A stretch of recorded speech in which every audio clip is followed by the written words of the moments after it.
Hi, இன்றைக்கி என்ன பார்க்க போகிறோம் அப்படின்னு பார்த்தீங்கன்னா, ரொம்ப லாங் வீடியோ. நான் கல்யாண நாளுக்கு போட்டேன்னு நினைக்கிறேன் லாஸ்ட் வீடியோ. அதுலேருந்து பார்த்தீங்கன்னா கோல்டு செம்மையாக ஃபீவருங்க வந்ததுலேருந்து, நம்ம ஊருக்கு வந்ததுலேருந்து பார்த்தீங்கன்னா தொண்டை கம்பிக்கிச்சு, ஃபீவரு, பேச முடியல, மூச்சுட முடியல, எல்லா பிரச்சனையும் நமக்கு வந்துடுச்சு. ஸோ அதனால தான் நம்மளால் வீடியோவே போட முடியல. எடிட்டிங் வீடியோ மட்டும் போட்டுட்டு இருந்தேன் அப்பப்போ. இன்றைக்குமே எனக்கு உடம்பு வந்து அந்தளவுக்கு சரியாகலை. இருந்தாலும் நம்மளோட வீடியோ போடாத இருக்கிறது ரொம்ப கஷ்டமாகவே இருக்காது. இன்னும் எனக்கு கஷ்டமாக இருந்ததுனால இன்றைக்கி ஓரளவுக்கு நம்ம கொஞ்சம் நல்லா இருக்கிறதுனால எந்திரிச்சு வீடியோ போட்டுட்ருக்கேன். வாங்க வீடியோக்குள்ளே போகலாம். என்ன வீடியோ அப்படின்னா, ஸ்டோரி தான் எப்பவும் போல் சொல்ல போகிறேன். என்ன ஸ்டோரி அப்படின்னு பார்த்திங்கன்னா, உங்கள் ஆழ் மனதின் அற்புத சக்தி அப்படிங்கிற ஒரு டாப்பிக்கில் தான் நம்ம இன்றைக்கி பார்க்க போகிறோம். வாங்க வீடியோக்குள்ளே போகலாம். ஒரு இடத்துல பார்த்திங்கன்னா, ஒரு காடு, பெரிய அடர்ந்த காடு. அந்த காட்டுக்குள்ளே பார்த்திங்கன்னா ஒரு முனிவர் உட்காந்துருக்கோம். ரொம்ப ஒரு பார்த்திங்கன்னா ரொம்ப நாளையாக பார்த்திங்கன்னா அவருக்கு தாகமாக இருக்குது. தண்ணி தாகம் ரொம்ப அதிகமாகிட்டே இருக்குது. ஆனால் அந்த பக்கம் யாருமே காணும். ரொம்ப நாளையாக உட்காந்துருக்காரு, ரொம்ப தண்ணி தாகம். அந்த பக்கம் யாருமே இல்லை.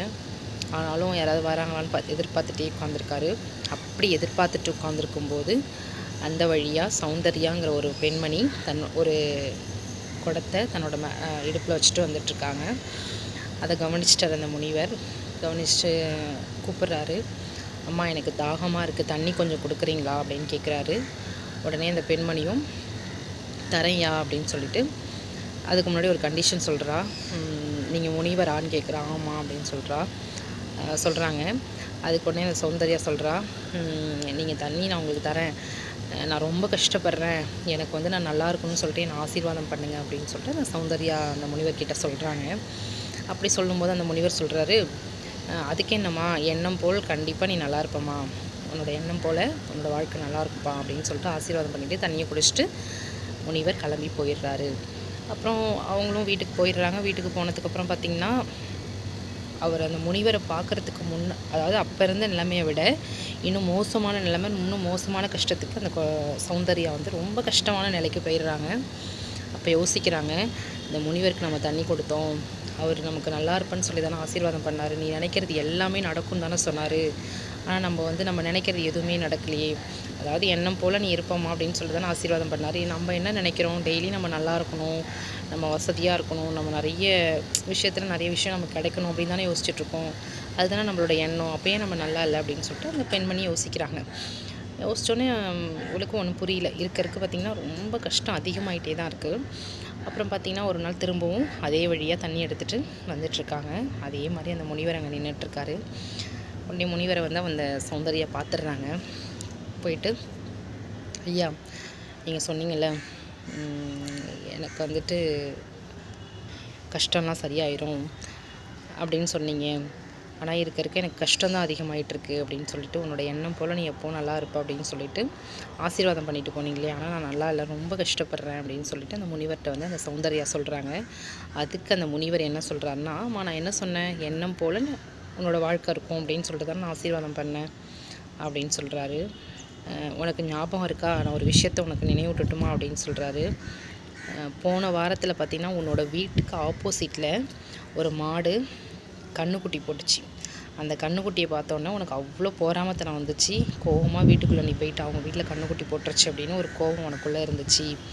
உள்ளார போயிட்டேன். அப்புறம் அந்த வீட்டுக்கு பக்கத்து வீட்டில் பார்த்திங்கன்னா ஒரு புதையல் கிடச்சிது. அதை பார்த்தோன்னே உன்னோட முகம் அப்படியே எரிமலை மாதிரி வெடிச்சுது. உள்ளார போய் சோகமாக உட்காந்துட்டு அதே புதையல் ஒரு 2 நாளுக்கு அப்புறம் காணா போச்சு. அப்போ நீ ரொம்ப சந்தோஷமாக ஃபீல் பண்ண.